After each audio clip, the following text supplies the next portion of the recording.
Hey, you guys. Okay, let me share something with you. I learned so much on my weight loss journey.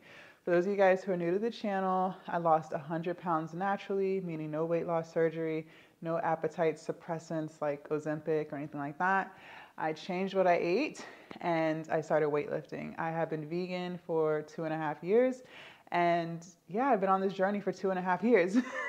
very, very, very long time. But I wanted to share some things with you guys that I learned on my weight loss journey, so hopefully it'll help you on yours. So let's go ahead and get into it. I wrote some stuff down just to help us stay on track. So number one, this was the biggest one, that's why I said what? Consistency over perfection. All right, first and foremost, whether you're trying to lose weight or anything in life, get a new degree, whatever. Consistency is key. You guys, I had yo-yo dieted for years and years. And that's because I lacked consistency. Meaning I would work out one day and then take like a 4-day break and then work out again, then take a 2-week break. I was never on a routine. I was never on a routine. I never created a healthy workout habit. On top of that, you guys, I wasn't consistent with eating right. And in order to lose weight, you have to be in a caloric deficit. Like, it's really that simple. However, I would find myself eating good and clean for 2 or 3 days and then 7 days of eating like crap. So therefore, I never really was able to lose the weight because I was never consistent. But this go around, I learned the power of being consistent. Even though you may have some off days, right? You may have days where you might overeat. You may have days where you don't work out. It's still all about consistency. Are you eating more days that are good? Or are you eating, I said that all the way wrong.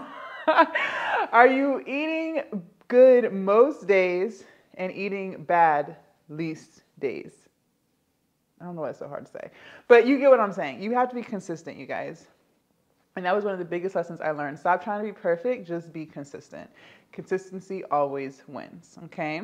Number 2, caloric deficit is key. So this go around, I hired a personal trainer. All the other times I tried to just do it myself, right? And in order to be in a caloric deficit, basically what that means is you have to eat less than what your body burns, with you just being at rest, with you exercising, whatever. So there are a lot of calculators online that will give you a roundabout number of how many calories you should eat based off of your age, your gender, your activity level, your height, all of that. So me and my trainer, we worked together and we determined that I needed to be eating about 1,400 to 1,500 calories. This was when I was at my biggest. So my heaviest weight was 340 pounds.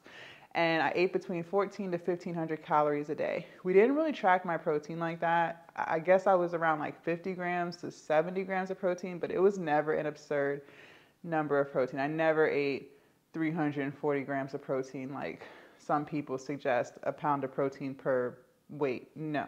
And I was able to build muscle just fine. I got strong just by being in a caloric deficit and eating 50 to 70 grams of protein. So that's just my story. But anyways, you guys, you have to be in a caloric deficit. If you're over that number, and you may have to play around with it, you might find that if you're eating 1,500 calories a day, you're not losing weight. So then you might have to go down just a little bit. But in order to lose weight, you have to be in a caloric deficit. So if you're not losing weight, a couple of things. You're either not in a caloric deficit or you're so far along in your weight loss journey that your body has just kind of gotten used to what you've been doing, which means you've plateaued, and then you may just have to alter some things, like take 100 calories off of what you're eating, or maybe pick up your exercise to burn a few more 100 calories, something like that. But at the end of the day, it's all about calories in versus calories out.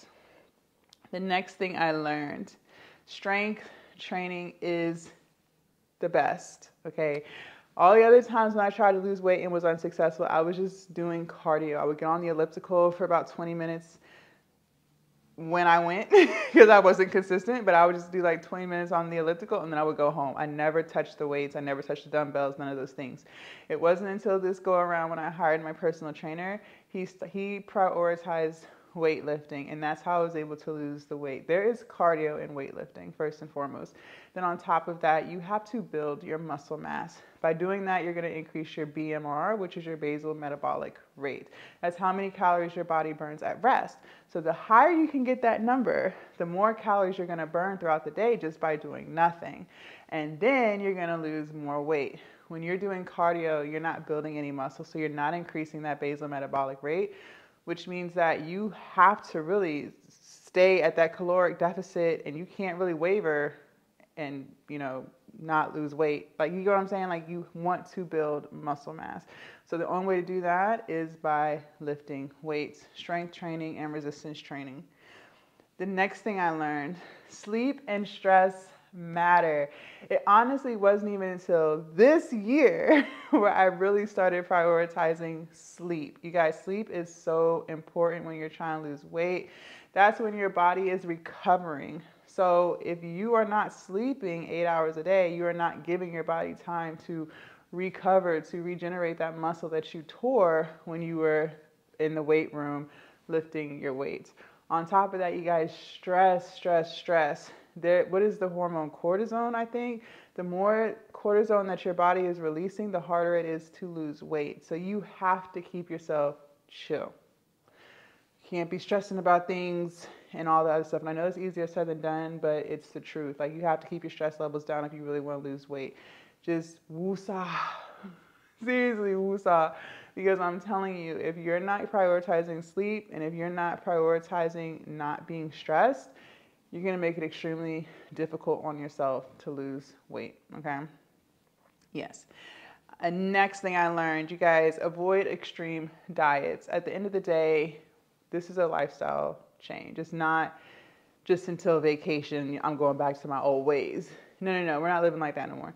If you really want to lose weight and keep it off, because the hardest part is keeping it off. So the only way you're going to do that is through slow and steady weight loss. The slower you lose it, the less likely you are to gain it back, because you're creating habits that are going to keep you on track for the rest of your life, like learning how to cook better, incorporating exercise into your daily routine, like literally every day.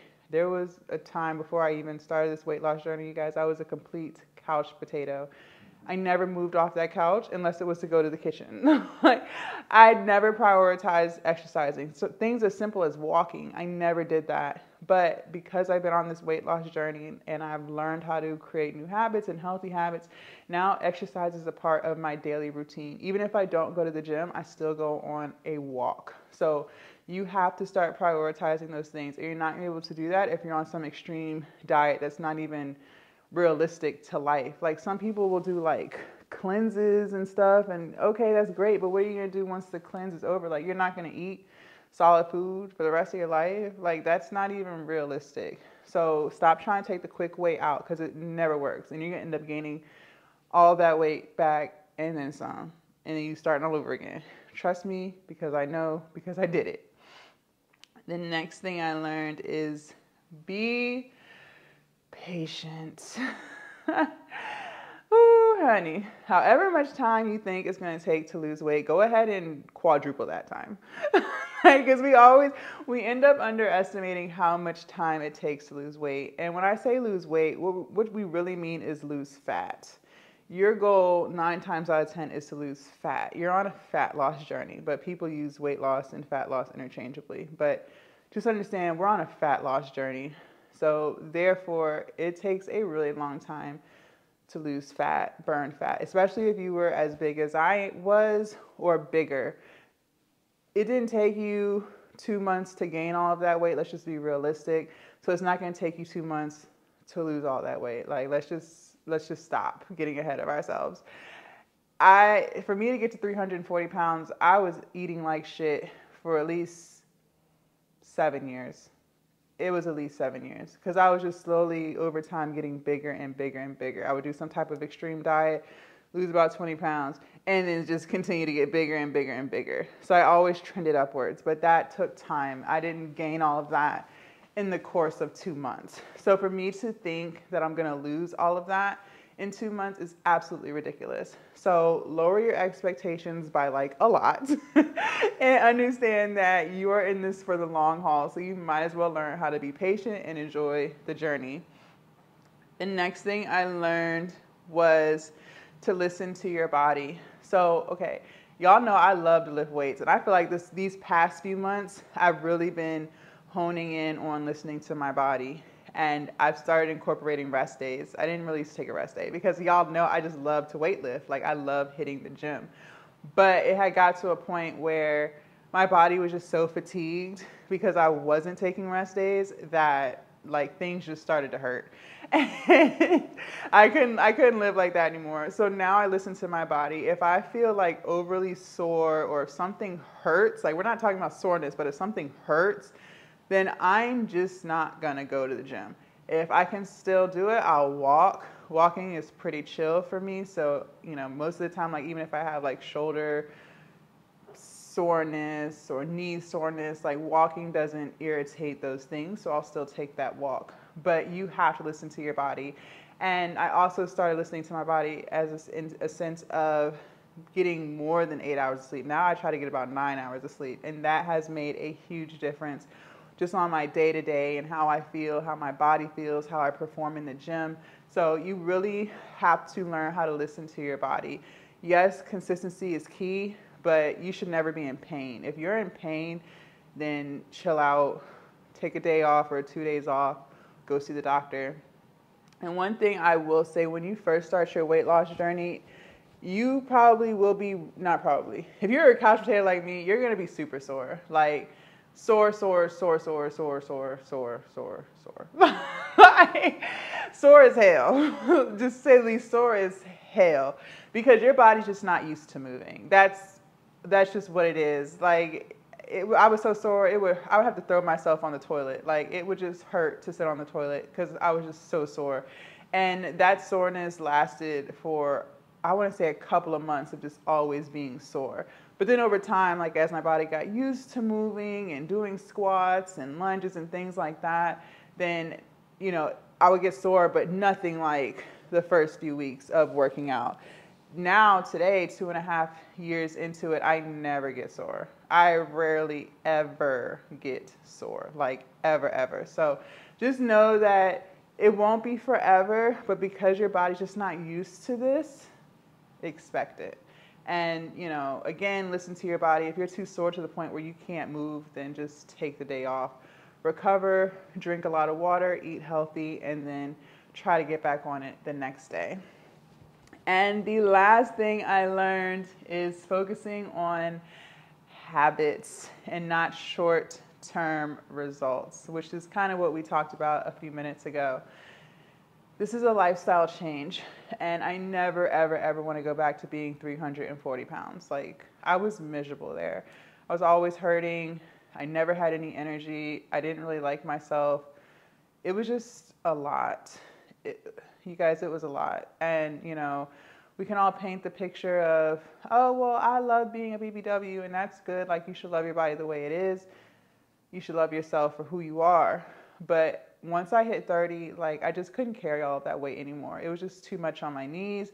It was too much on my ankles. It was too much on my lower back. And I just had to change. And so to make sure that I never get back to 340 pounds, I have created healthy lifestyle changes so that I can stay healthy and stay at a weight like this where, you know, I feel good every day. So I've been vegan for 2.5 years. I don't plan on ever going back to eating meat. I love my vegan lifestyle. I eat a lot of fruits, a lot of vegetables, a lot of things that keeps me energized throughout the day. I have lost a lot of weight being vegan, and this is something sustainable for me. I do not feel deprived. I don't feel like I'm missing out on anything. And I want that for you too. Whether you choose to be vegan, vegetarian, or continue to eat meat, at the end of the day, it's about finding recipes that you really enjoy so that even once you do get to your goal weight, you're still making those meals because you love them that much. When you're trying to just do quick fixes, you guys, you're not going to eat like that forever. Like, let's just be real. You're not going to eat like that forever. You're not going to just do juicing cleanses every day until the day you die. Like, nobody just wants a juice every day, all day. You know what I'm saying? So it's best to just create new habits. Now my day is centered around going to the gym. Like, if I make doctor's appointments or hair appointments or whatever, like all that stuff is centered around my gym time. Before, I would try to squeeze in gym time around everything else. But now it's like, no, I'm at the gym during this time. Any appointments that I need have to take place after this time because I have prioritized exercise. And that was something that was a habit that I had to create for myself. So keep all of that in mind. These tips have really changed my life, so I hope you guys implement them. You got this, and I will see you guys in my next video. Bye.